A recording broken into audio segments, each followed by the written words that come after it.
keep this pretty informal then, since it's just a couple to have a conversation. And I work with student affairs and kind of got interested in this topic long time ago because as a sixth grader in the 60s, I was required to go to etiquette class.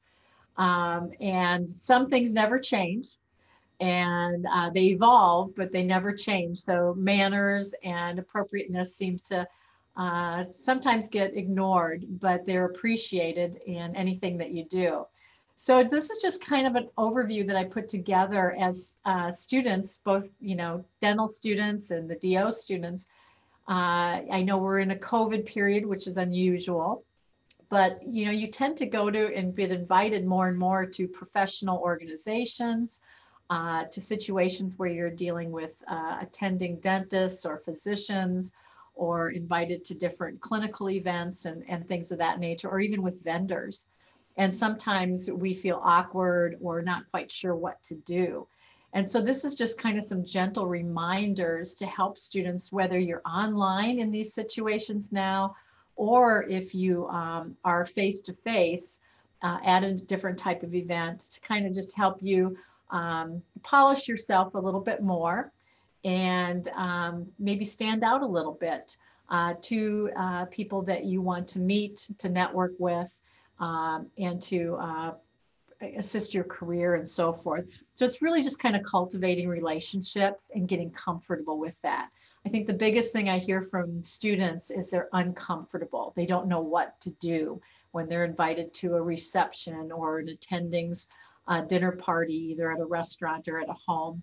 So these are just kind of some of the things that we're going to kind of walk through. And I have an outline. I'll put it up for you and share that really quick. So that might help a little bit.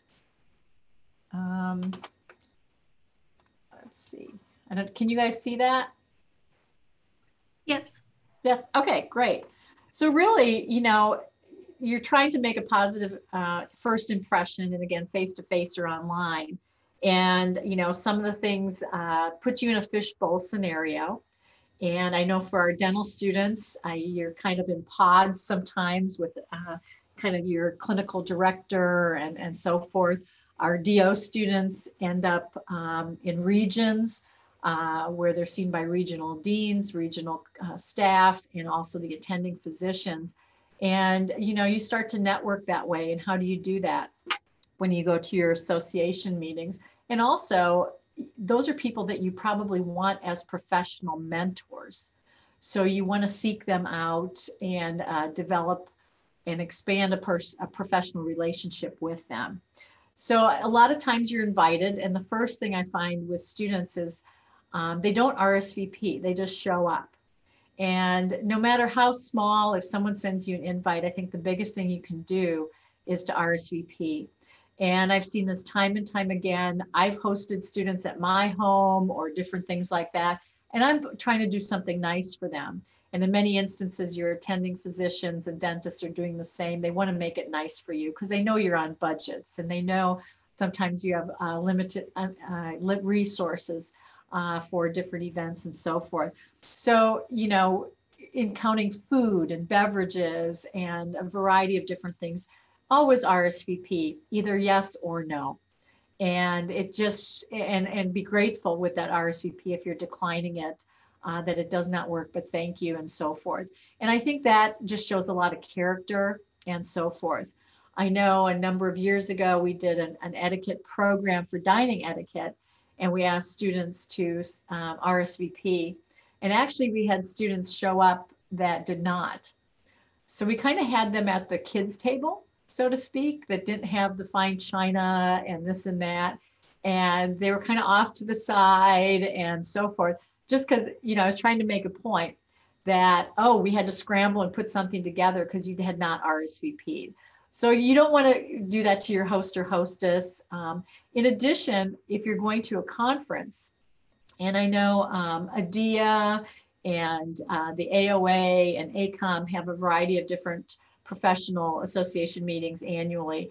And they do them online now, but also in person. And you want to RSVP too, so that people know. And I think I appreciate you RSVPing for this. So thank you very much. for doing that. Also, what is the event? Why is the event taking place? And why are you going? And I think a lot of times students say, well, I'll just go because people told me I need to. I think you need to do a little bit of research. Is it an alumni reception? Is it a reception that is for networking for students? Are you going to be meeting a guest speaker? What is the purpose? Is it at a private home? You kind of want a sense of who might be there and what the expectation might be of that event and what you want to get out of it. So I think it's really kind of important to do a little bit of research. Is it work or is it strictly social? And I think sometimes students especially let down their behavior guard, so to speak, sometimes thinking, well, it's just going to be mostly students and it's really social. And all of a sudden they realize there's other faculty or staff there and so forth, and or attendings, and their behavior kind of changes or is inappropriate or gets out of hand and so forth. So you want to be on guard, especially because you are in a fishbowl type of profession where, being a doctor, doctor, you're a dentist, you're a physician, the community will look at you and staff will look at you and coworkers. Is that fair? Not in the least, but it may occur, and we want to make sure that you're prepared for that and you are being as appropriate as possible. Again, sometimes these events take place during the work hours, after work hours. So again, planning appropriately with your schedules is very important if you need to excuse yourself, and even letting people know ahead of time if you are RSVPing, if there's something you need to leave early for, what you might need to do, and to let that host know that you have to leave for something and it's not abrupt. If you are invited to a private home, and I don't know if some of you have done that in the past, I know it's difficult now, but in the future, as you work with your attending dentists as well as physicians and so forth, many times they will have you at a home event for a holiday gathering or something of that nature. And you guys are on such a tight budget, but it's always nice to bring something for the host or hostess. And I know traditionally people bring wine or flowers of that nature, but there's things you can purchase that are little box of chocolates or cookies or something like that from Aldi's, or something from Marshall's, nice bottle of olive oil if they're foodies and they like to cook and so forth. And so, you can keep that within your budget and do something small, but show a nice gesture that someone's gone out of their way to host you and invite you into their home and do something special for you. So I know that that's something thoughtful to do. Again, if you don't do something, it's important later on to send that thank you note and to make sure that you do follow up appropriately with that. Again, why are you going? And are you prepared for the event with, do you have a business card right now? Do you have a way of communicating or leave information? I know many of you on your phones have little pouches or different things, or you can scan or share things or something like that. Whatever you're comfortable doing, I think it's really important that these are networking opportunities to obtain contact information and so forth. Again, be careful with your very personal contact information. So use your best judgment on, do you have an email that's just for work or for, somewhat business? Do you have private things, and who has access to that, and when do you give that out? Same with phone numbers. And again, go there knowing that you might have to put yourself outside of your box or your shell in introducing yourself to people, sitting next to people you may not know. You may go as a group of people that you know really well, but then there's others. Push yourself a little bit to mingle and gain comfortable, because again, that gives you opportunity and it helps you grow professionally in the future. So I think those are just some things to think about. I think you're all well aware you're in a professional school right now about professional dress and what's appropriate. So again, some gentle reminders on knowing what the event is, whether it's professional business, whether it's cocktail, formal, and things like that. I know I worked in admissions for 25 years, and A lot of you will start to do audition interviews. And again, depending on where you are, hopefully those will be in person down the road. Many of them are Zoom right now. But, you know, there's many a time where I pulled an applicant aside because they still had a tag on their suit coat, or for women, the kick pleats in their suit jackets or in their skirts were still basted together.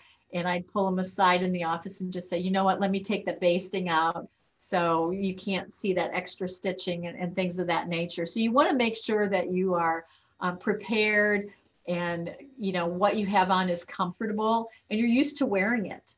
Especially for interviews, you're comfortable with the shoes, you're comfortable with the clothes that you're in, and you're not pulling or yanking or very uncomfortable, or it's a suit that you haven't worn for several years and you've changed sizes. So you want to make sure that those things are comfortable. And again, also I've seen a lot of faux pas at professional association meetings for different cocktail after hour parties where people, you know, they're wearing something cocktail, but again, it's professional and you're meeting and greeting maybe potential employers or other people that you want to network.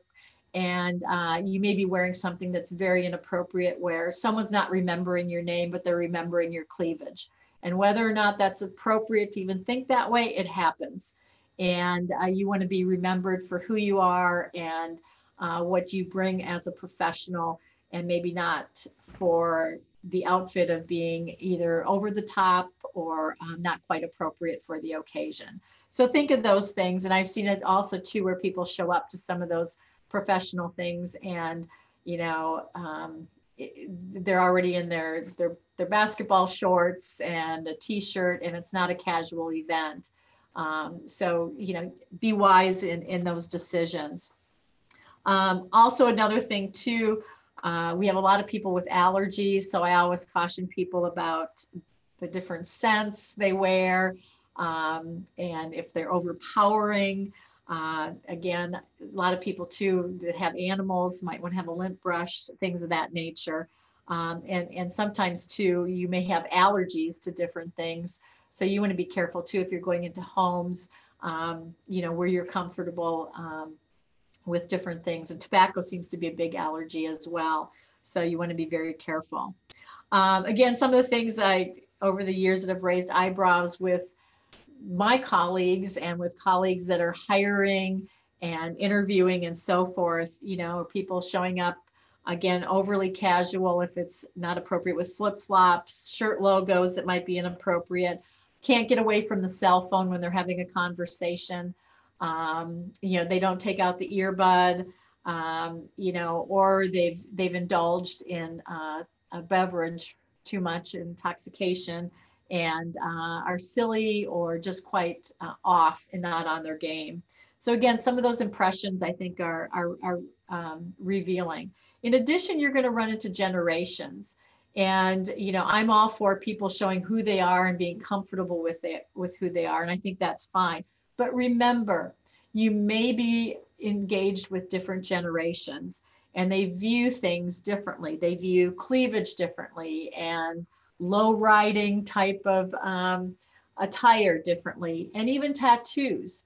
I've heard, and that's not right, but I have heard comments that have been, you know, inappropriate, but it's a bias. And I think people just need to be appropriate with that and be proud of who they are and be dressed accordingly. You know, sometimes students may want to cover up a certain tattoo in a interview or not. And again, it's a personal decision, but it's something you need to be comfortable with and make a decision on, knowing that you may engage with different generations that view things very differently. And is that a bias? Yes. Is it fair? No. But again, it's just something to think about and consider when you're looking at networking. Handshakes. Again, you've made it this far, so I think you've had a good handshake. But again, working in admissions early on for 25 years, I've seen every kind of awful handshake, even the bad, creepy ones that can take place. And I've also witnessed at receptions some very creepy and inappropriate handshakes and so forth. Whether or not we'll be shaking hands in the future, I don't know. Right now, elbow bumps and different things like that are taking place. but it is something to consider, especially if we go back to somewhat of a normal thing. And also a big consideration, my husband's a museum director and works internationally, is the considerations when you're working with people from different cultures, different backgrounds.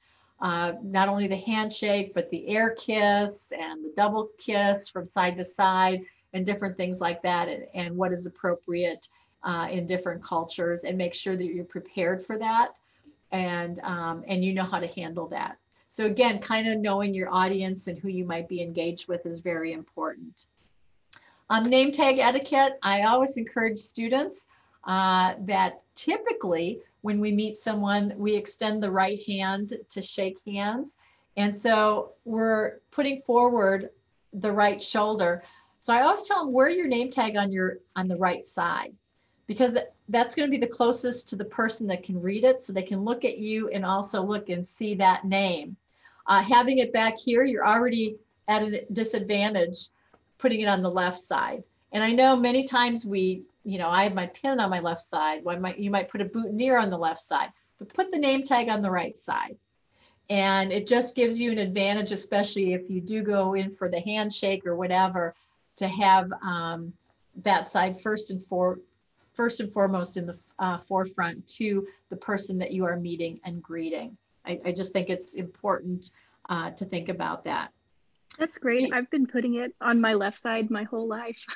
And that never occurred to me. Yep, and I work with students all the time on that, and it makes so much sense, especially if you're at an event, because you're always going like this, so the name tag is right here rather than way over here. And I know sometimes you see people go, what is your name again? And they kind of cock their head to look for it. Right. Yeah. Right. So, well, good. I'm glad that's helpful. The other thing too is credentials. I'm on the president's cabinet, and I know Dr. Phelps as my boss and as the president of the university. There's many times in private, he will say, call me Craig, but I will never call him Craig in front of students, other faculty, in public, or anything like that. So it's really important that as you get to know your attending physicians and your colleagues and so forth, of when is it appropriate for you yourself too to be called by your first name, and when are you called doctor? And I think a lot of it too is to be very respectful of using the titles appropriately, especially in public. The thing I see more often than not, unfortunately, is for female dentists and doctors that may be referred to as not Dr. Wilson, but Maggie.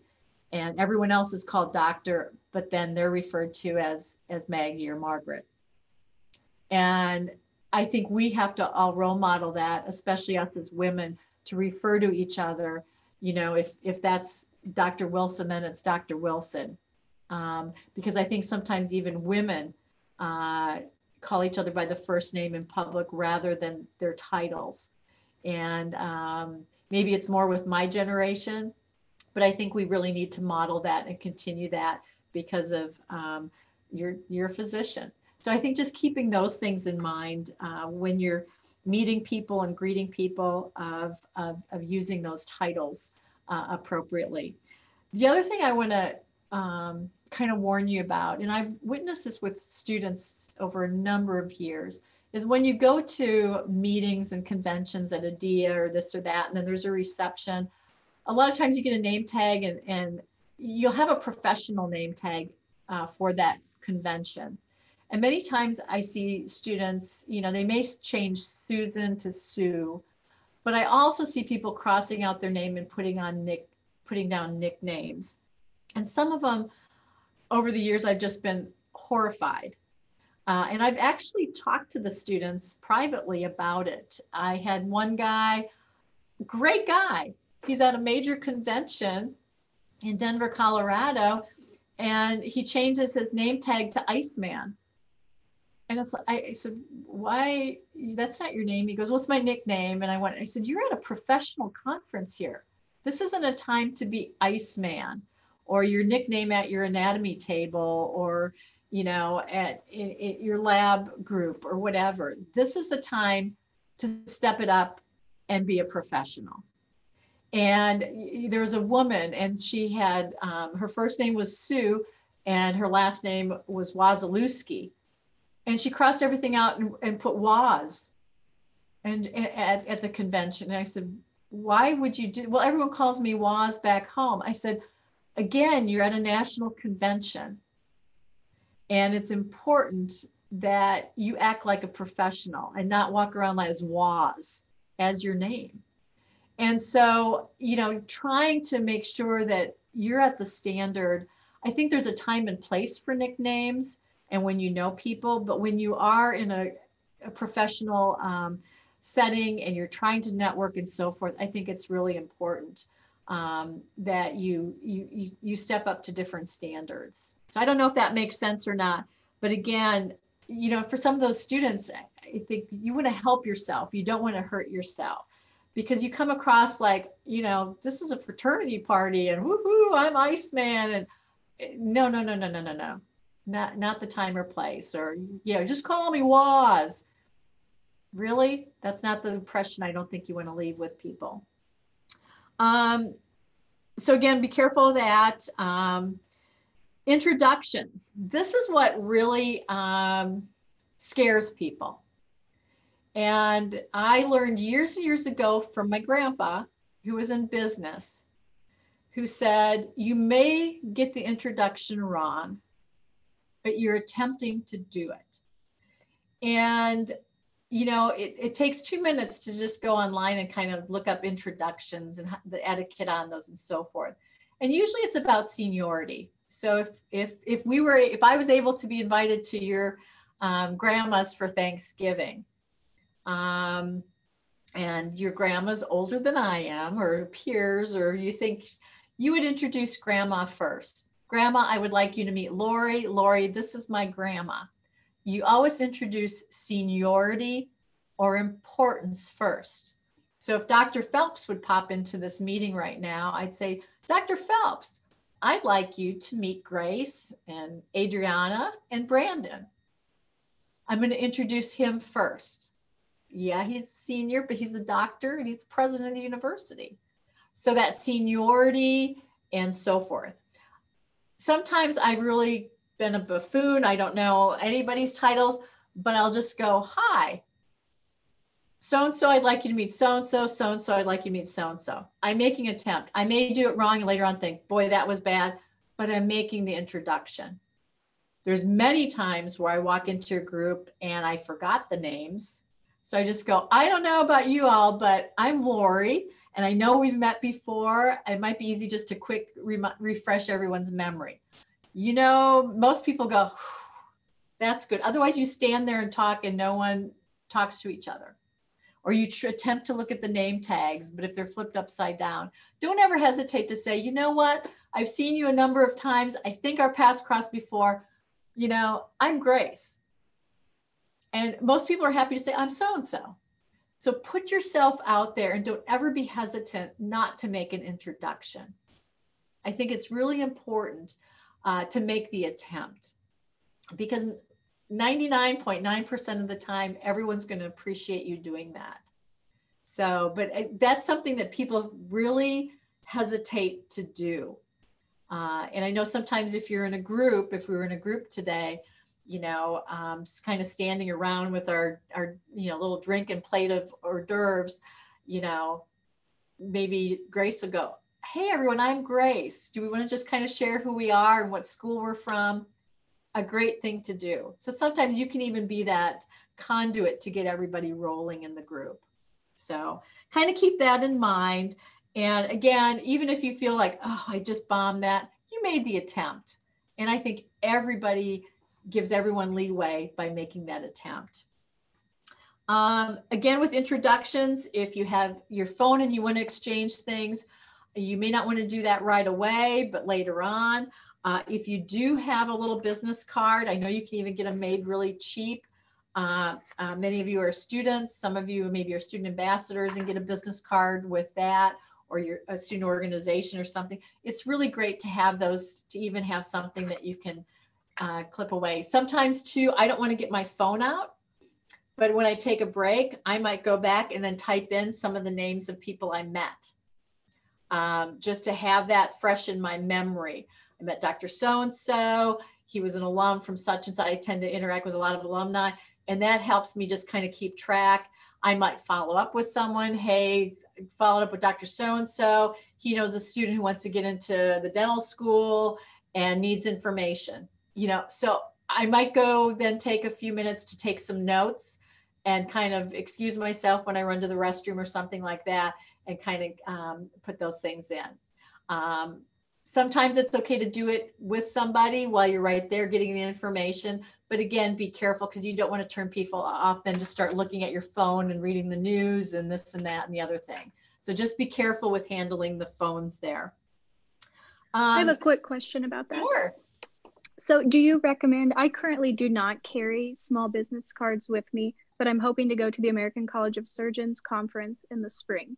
So I'm looking for tips here. I currently carry just a little notebook with a piece of paper, and I take down their information, but what would be the best way? Do I just rip a page out and write my name on it, or a more professional, get something with my name and email address printed? Get something with your name. My daughter had to network quite a bit, and I think for like $9.99 or $5.99 or something, she got like a couple hundred little business cards that and she even put on their student at the time. She was a senior, communications, international relations student. She had her university there, and she had her preferred contact information on there that she could give away when she was networking. And that sufficed, Okay. So I would recommend it. I think it's a good investment for you. Okay, fantastic. Thank you. You're welcome. Navigating food. I know if you're going to an event and they're hosting that live, there's always the thing with these little plates of food and some type of a beverage. And the small plates are there because this is not a meal. If it was a meal, it would be a sit down. But I have seen students, like, literally the plate is this big and the food is this high, and they're juggling that.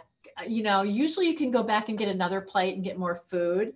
And they allow you to do that because a lot of those things are open. But to look absolutely ridiculous is it's embarrassing. So, be appropriate with that and what you can handle. I've also learned that it's best to hold the beverage that's usually damp and wet and cold in many respects. If you're shaking hands with people or having to give something out, you don't want that hand wet and ice cold. So hold the beverage in the left hand, okay? So there's things like that you want to just kind of keep in mind. They're kind of best practices. And again, it's things you don't really think about until you're at this place and you're kind of feeling awkward and stupid.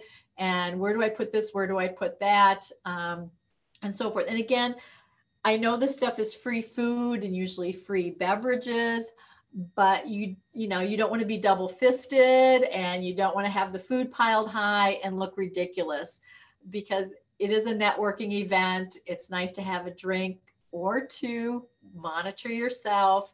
And it's nice to have a little bit of food, but again, it's really you're not there to have an entire meal. And I think sometimes our students do embarrass themselves at those types of events. So just kind of keep it in mind. The other thing is working the room. I know some of the events, students will come in, they'll cluster together, and they'll just stay together in one spot. And here's your opportunity to look around and meet other people, and maybe even separate from your buds, your wing people, so to speak, is to start to, hey, I heard that speaker today. And even if they're already in a cluster, you might kind of walk over, and you don't have to completely interrupt, but at an appropriate point, you might just say, hey, I heard your lecture today, and I'm really interested in surgery, or I'm really interested in orthodontics. And, those points, I'm a student and so forth. Do you have any advice? Kind of think about, what are you going to talk to them about? What are you going to ask them? But you also don't want to take up their whole time and start to get into some type of a dissertation with them either. It's a mingling event. And so you don't, even if that's, oh, this is the person I want the residency with, and this is the guru of, left molar, dental surgery or whatever, you don't want to hog all their time, and so you just want to keep that balance of a couple questions, and may even just say, I heard you have a residency or a such and such program and so forth. So I would love to give you one of my cards in the event that I could potentially reach out to you in the future. Great way to do it, and then move on again. So again, that's even prepping for those types of events. And you've gone to different sessions. So have a plan. It's not just about the free food and the free beverage. Who do you want to meet? And you should have a goal. I'm going to look for this person and this person, or this, these two people while I'm there, and I'm going to meet them. And that's a great goal to have for these professional sessions to do. So again, keep that in mind. Now, if you do this online, it might be a little bit different, but you have the opportunity after the online event to potentially say, hey, I heard your session, your Zoom session, and so forth. And I have another question for you, or is there another opportunity where you're going to be speaking and so forth? I've heard about your program. I just wanted to send you that I'm very interested. I'm at ATSU right now. And if you have any advice for me, reach out. You still can do that in an appropriate way. And I think people will be kind of flattered that you do that. Be active listener, be careful with cues, especially if you're a group of people that are huddled around, the keynote speaker, or whomever that might be. The people that dominate and look ridiculous and this and that. Don't be one of those, but again, try to be appropriate, and you may have to move on to something else and maybe stop back later on to try to meet that person as well. But again, be careful with mingling. You be approachable as well as open-minded. Be honest. Don't inflate yourself, because it's a small world in dentistry. It's a small world in medicine. And I have seen students brag about this, that, and the other. And then I'll have someone that comes up to me who's an alum that I've known for 20 years and say, hey, this student, da, da, da, da, da, and they told me this, and I'll be like, what? No, they've never done that. And it's someone and you're just like, be careful, and I've also had the situation where a student said, hey, I know you're going to be at this, and this person, is there any way you can kind of help me a little bit? You bet. Grace, I'd like you to meet Dr. J.D. Polk. He's in charge of space medicine for NASA, and he's working on the Mars mission. I understand you're interested in XYZ. I just thought it'd be nice for one of our alums to meet one of our students who has a similar interest. Here you go. Happy. And I think any of your faculty are happy to launch you to someone else and your staff to get to know somebody, and so ask. Many times it's time to ask Dr. Trombley, hey, do you know this dentist, or blah, blah, blah, blah, blah. We're going to be at this place. Is there any way you can help with an introduction or anything like that? Ask. These are your faculty. These are your mentors, and see how they can help with the network as well. They're not going to do it all for you, but they may be a good liaison, and then just, here you go. I recently had someone interested in cardiology. The spokesperson for Women's Heart Health for the Nation is Dr. Suzanne Steinbaum. She was our Founders Day speaker this year.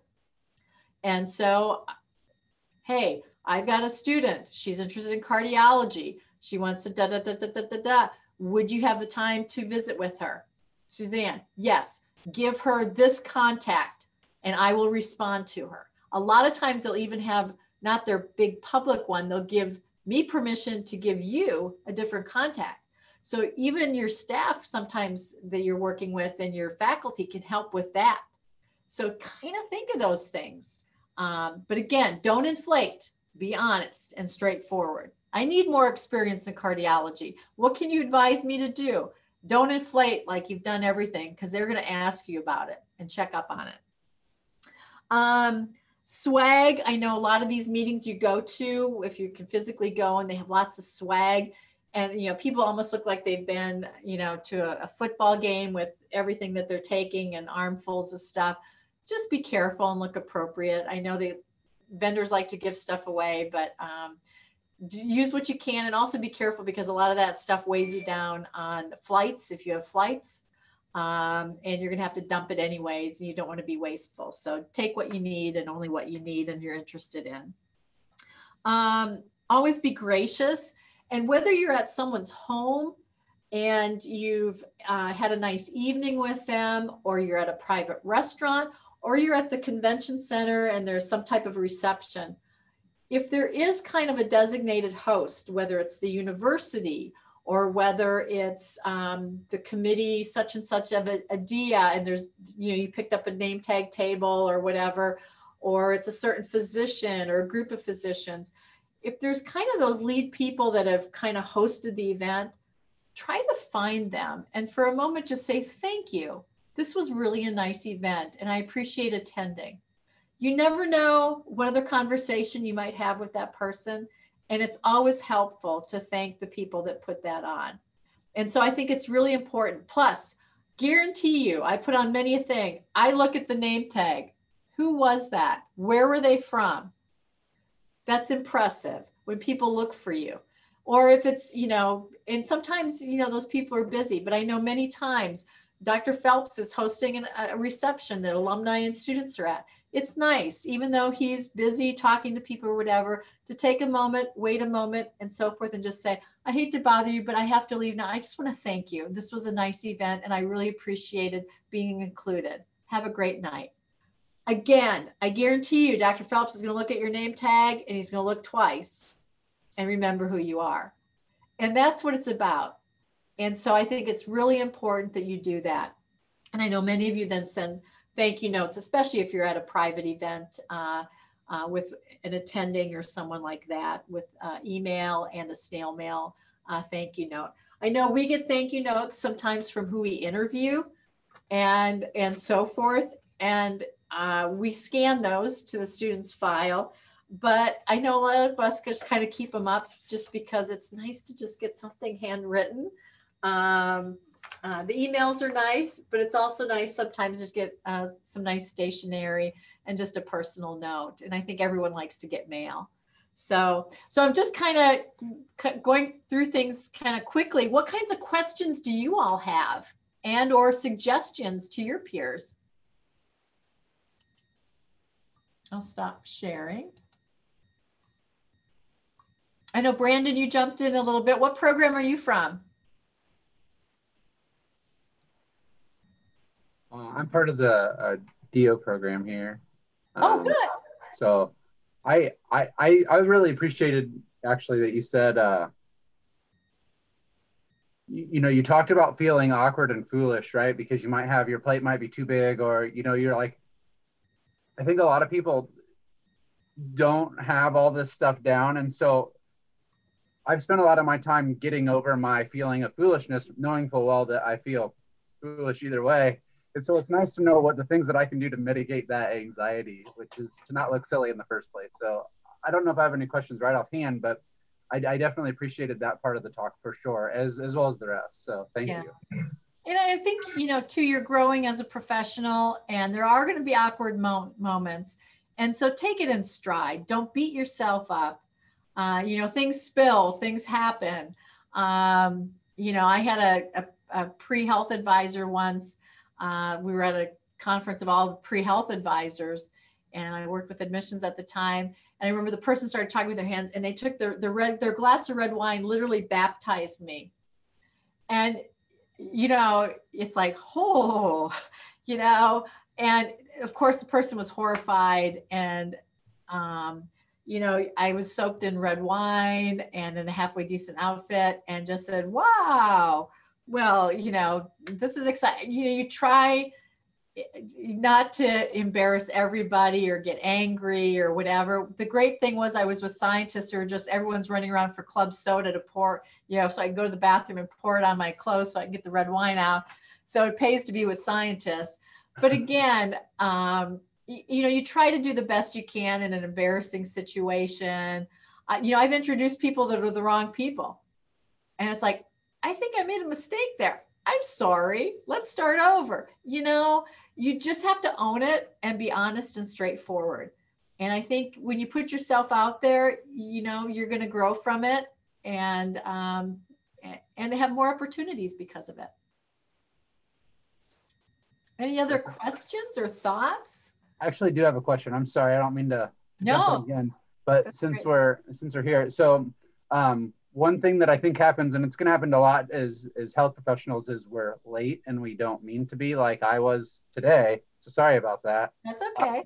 So there's a conference from 12 to 1 that went over by 10 minutes or so that I was at, and I wasn't able to figure out a way to break away, and I didn't just want to leave. And so those things happen. And I think, could you address the best way to deal with that sort of thing? Because that's going to happen all the time. Right. Luckily, you guys are all in a healthcare profession where that happens. And I think you probably, people allow that because of the nature of your business. You're taking care of people and you're taking care of unexpected things and so forth. And your meetings get tied up. The easiest thing to do is either type in, sorry, I'm late, happy to be here. Or if you're able to say that, just say, I apologize, and I'm going to jump right in. Just be then in the moment and jump in.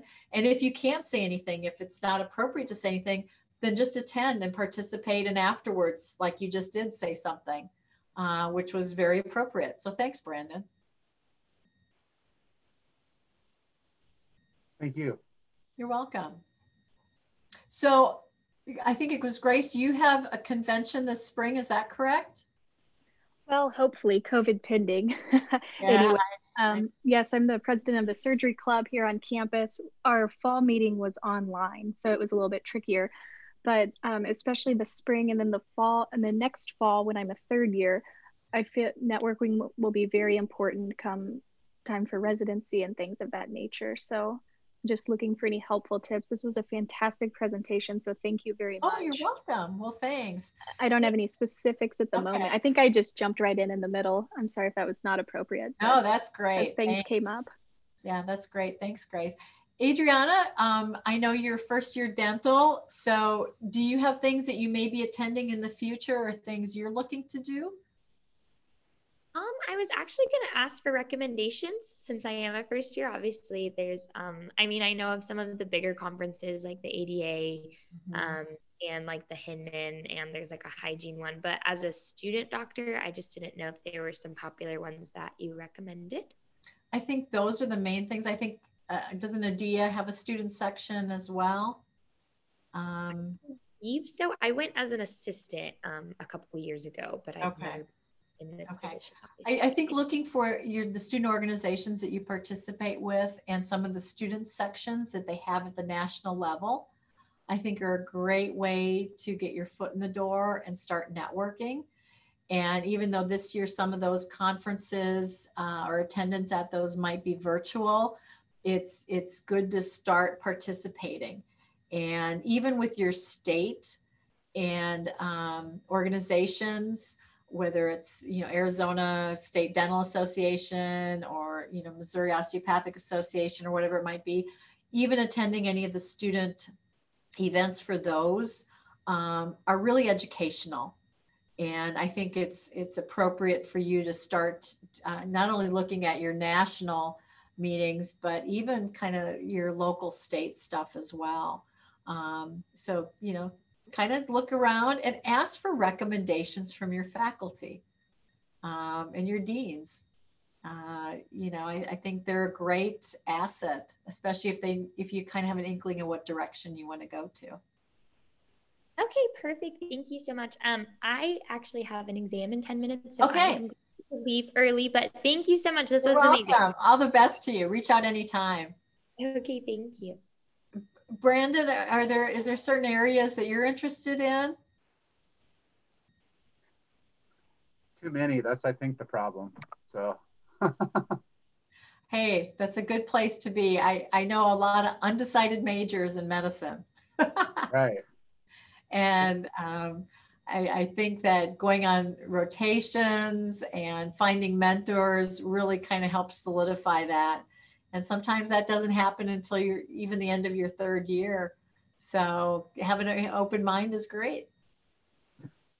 Yeah, maybe not much, some of it may not be by choice. I feel like I'm not sure where to hear I mean, we spend so much time just like listening and reading that like I'm like I don't even know, like I don't even have time for that. But if I did, where would I even start? I maybe it's not so appropriate unless you already are like I've spoken with Grace before, and I think she already knows she wants to go into surgery, and I'm like, that's great if you're where to go, but if you don't, then maybe it's just best to wait and see. I don't know. I mean, I don't. Maybe I'm just a fly by the seat of my pants person. I don't know. Yeah. Have you joined some different organizations? Yeah, most definitely. Okay. That's a good start. The other thing too is I know we're restricted being on campus for that casual time with faculty, but you do have labs. And, if you can get in there and talk to Dr. Julie Hessler and, Dr. Schneider and OMM and Dr. Kirsch and different people like that, and just say, how did you decide on what you wanted to do? Sometimes just having that one-on-one little conversation before or after lab, I think is worth it, and just see, what they say. So if there is someone that's, faculty in your lab, I think that's interesting. Even talking to the fellows, the student fellows, what are they interested? How do they find out? Some of the fellows are doing the fellowship because they don't know what they're interested in. Right. Well, I think it's kind of also, as good as it is to know, it's also hard to really, I'm going at this late. I've worn a lot of hats already, and Sure. I've known that what the hat looks like from the outside is a whole lot different than what it's like when you actually put it on. And maybe for me, it just feels premature to try to put on a hat or say I want to put on a particular hat when, it's not like you can just easily change once you've decided. So. Yeah, and I know Dr. Nika Smith's office tries to do some career development, and I think Ted's involved with that in clinical education. And, I really think this is where you're paying money for an expensive education, where too, you set something up and just say, is there a physician that you would feel comfortable talking to, just say, hey, can I pick your brain for 20 minutes on, how did you choose internal medicine? How did you choose this, or how did you choose that? What kind of sparked it? And I think sometimes they offer a good insight into, especially if you've kind of gone a non-traditional path or you've tried different things already. I think they're good mentors for you. And you're not the first person to be in that situation, trust me. I remember years ago having a student on my front porch, and she got these huge board scores, but she didn't know what she wanted to be when she grew up. And she had Post-it notes. She had like this huge thing of Post-it notes of pros and cons for pediatrics, internal medicine, cardiology, blah, blah, blah, blah, blah. Because she could have a choice because her board score, and a lot of times board scores dictate everything too, or your options, or eliminate things or add things. And she was, I don't know what to do. So I just kind of sat there. I was on my porch at home. I had a beer, and I just let her talk and pace and talk and pace. And literally, I've never seen so many Post-it notes in my life, pads of pros and cons of stuff. And she ended up in pediatrics and is now one of 5 critical care HEMOC pediatric DIA or, whatever at St. Jude's in Tennessee. And, she found her path. But she had no clue. She had no clue what she wanted to do. She liked everything. So, but something sparked when she hit peds. So I said, and she had to find it. But again, it's really interesting. Everyone finds a different door. And then people that say, I'm going to do surgery my whole life.